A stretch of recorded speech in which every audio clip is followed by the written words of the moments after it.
Good afternoon. This is Lynn Everard. One of the things that's really important for writers is to be able to have clear distinctions between the words that we use. Sometimes that involves creating a definition for a word, or it may simply be highlighting a distinction between a word, between different words. One of the words that I want to talk with you about today is the difference between a decision and a choice.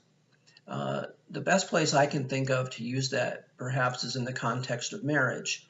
So when two people get married, they make a decision and they go through a process. Maybe it's a church wedding, maybe a justice of the peace, whatever it might be. And there's a marriage certificate typically issued by the state or the county or whoever. And that's great. But deciding to get married and choosing to stay married are two completely different things. The decision is more connected to the event of the wedding itself or the decision to get married in that moment. But what I've seen is that many people think that once they've made the decision to get married, that basically all the work is done, that there's really nothing left to do. And that couldn't be further from the truth. The fact is that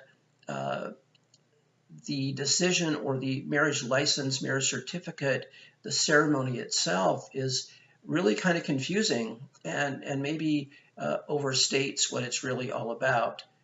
See, the thing is that you can choose to get married, you can go through the ceremony, but if you don't wake up every morning and actually choose the other person, then at some point in time, you're going to find yourself out of integrity with that decision to get married that you made some time ago. I was listening to actually reading a blog by a man named Brian Reeves some time ago where he made a really bold statement as a man thinking about the woman that he was in a relationship with. And he said this, he said, "Choose her every day or let her go." That really resonated with me because I believe that everything that we do in life should be about choice.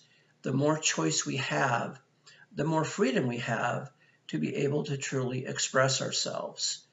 And as a man, it's, we are expected to be the aggressors in things like relationships, but too often we get so aggressive that we don't actually provide the woman or a partner with an opportunity to make a choice. Capitulation is not a choice. Giving in to manipulation is not a choice. What a choice is that where your partner is actually able to, without any extenuating circumstances, without any pressure of any kind, being able to choose that that's what they desire, that that's what they are willing to commit themselves to. And the other piece of this is that as men, we rob ourselves of the opportunity to be chosen. When you really think about it, each of us as a person, as a human being, desires to not only to choose, but to be chosen.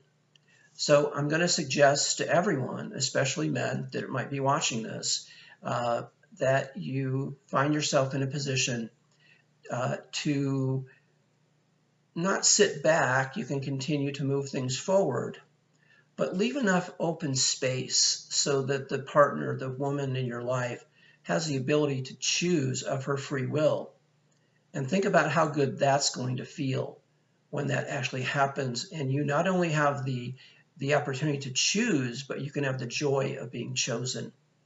If we're looking at this from a writing perspective, again, consider the use of the words decision and choice.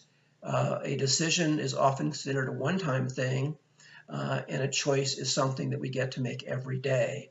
So a decision is still possible, but to maintain that choice, to keep that decision in place is where we exercise the use of choice. And we can do it every day, we can do it in every moment, we can do it as often as we want to. But in most cases, especially with things like a relationship, it's not just a one-time thing. The decision, yes, but the choice gets to be made every day, day after day. If you're a writer and you're watching this and you're thinking about how this could apply to you, remember it's simply the choice of words and how you create the context for those words to be used. So next time you're writing about decisions and choices, with this, you'll be a little clearer on how to use these words. That's all I have for now. If you'd like more information, please feel free to contact me and be on the lookout for my next video. Thank you.